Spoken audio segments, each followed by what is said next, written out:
Hi there, Albitastic here. Recently on eBay I saw an auction for a Z800, which wasn't in perfect condition. The top grille and the back handle were missing, but I thought that might keep the price low, so I took a chance and I got it for £211 including delivery. The specs said it was fitted with twin Xeon 5675s, so it had 12 cores and 24 threads. It also had 40 gig of RAM, a 2TB hard drive, a DVD rewriter, a low-end video card and Windows 10 Pro installed. Most Z800s with that spec will normally go from about £500 upwards because they're still a very much in demand item, even though it's 12 years since they first came out. It arrived really fast, and as you can see from these photos it was very well packaged. I took it out and before starting it gave it the once over, something I always do if I buy a used machine. As you can see from the photos, everything seemed okay. The only thing which was out of place was that the memory had been misconfigured with 6 sticks of RAM on one CPU and 4 on the other. Usually when dual CPUs are fitted they should have equal amounts of memory for best performance. That seemed a bit odd, but it started with no problems, and the BIOS said twin Xeon 5675s with 40 gig of RAM, exactly as specification, so that was okay. After the BIOS check, the machine booted into Windows 10, again with no problem. The only thing which was a bit odd was that the CPU fans would suddenly ramp up a bit when I was checking something, and sometimes when I turned it off or restarted it, they ramped up again. And on a couple of occasions the machine stayed on for about 30 seconds, with the fans running high before switching off. Before I went any further, I decided to reset the memory into the correct slots, so I removed the memory fan cowling and took out the RAM sticks.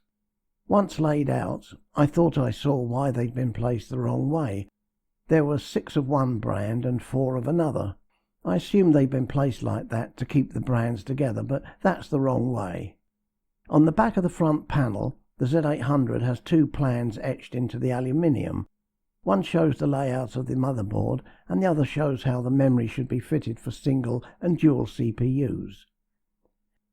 I refitted the memory the correct way, and after refitting the cowlings, restarted it. Immediately I got a warning telling me that the memory fitted to the 2 previously empty slots now showed fault conditions. Since the memory had already tested fine in the other slots, it was obvious there was something wrong with the 2 memory slots, and not with the memory itself. So I refitted the memory back to what it originally was, and there were no further warnings. Next thing was a benchmark test. On multi-core performance, the Z800 with 12 cores and 24 threads will easily beat the crap out of most Intel i7s, including the i7-7700, another reason it's still very much in demand. So I loaded up Cinebench 20, a free benchmarking program, and Core Temp, another free program which monitors the temperatures on all the CPU cores and can be set to turn the machine off if the CPUs get too hot. I set Core Temp so that if any of the cores reached 75 degrees centigrade, the machine was shut down in 1 second, just to be cautious. It was a good job I did, because almost as soon as I started Cinebench, the fans ramped full on and the machine shut down. I tried this several times with the same result. Obviously I had a problem, so I examined how the CPU coolers had been fitted, and it wasn't good. Normally these coolers should be tightened down until they can't be tightened anymore. At that point the springs on the coolers exert the correct amount of pressure onto the CPUs, guaranteeing the best contact without damaging the CPUs or the motherboard fittings. And of course, making sure that the thermal paste on the coolers is spread as perfectly as possible, which is important for maximum cooling. But in this case, as you can see from these pictures, the coolers weren't tightened properly, which meant uneven pressure, which meant uneven cooling. So I removed them, and this is what I found: a real horror story. The cooling paste on the CPUs was not only uneven, it was missing in some places.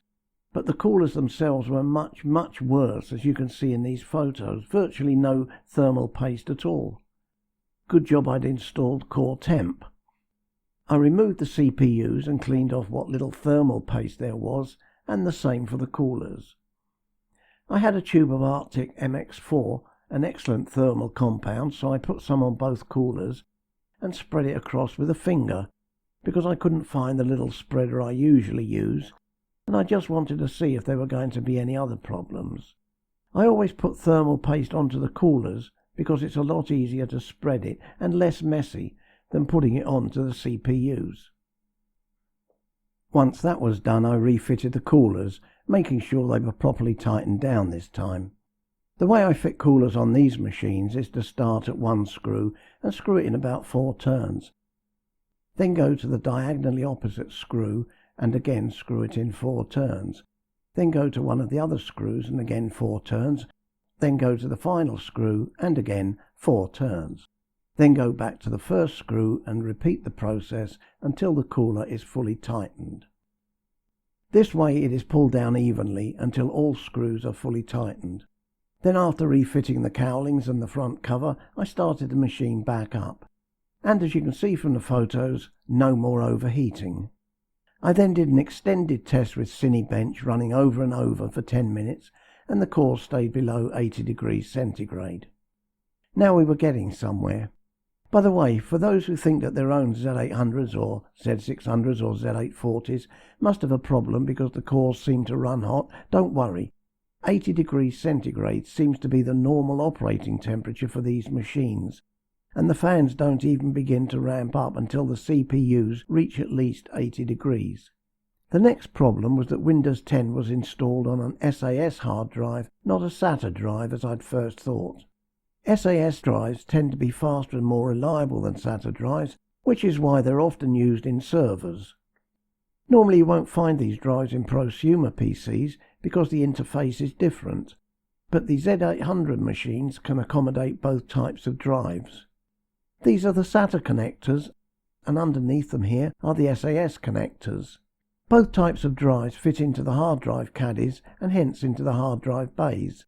All you need to do is connect the inbuilt cables to the proper connectors as shown here. But another problem was that Windows 10 had been installed on the entire 2 terabyte drive, which is why the machine could take 30 to 40 seconds to shut down. It makes no sense to use such a large drive for the operating system when it's very easy to create a much smaller partition, say 128 gig or 256 gig using Windows itself as you install it. However, for the moment I'm going to leave it there, but we'll continue this in my next video where I'll show you how I supercharged this machine and turned it into a really fast, responsive Super Z800. And you can do the same to your Z800. So, for the moment, take it away, Amelia. Hello friends. If you enjoyed our video, can I ask you to give it a like, share it with your friends, and subscribe to our channel? We would love to have you as a regular viewer.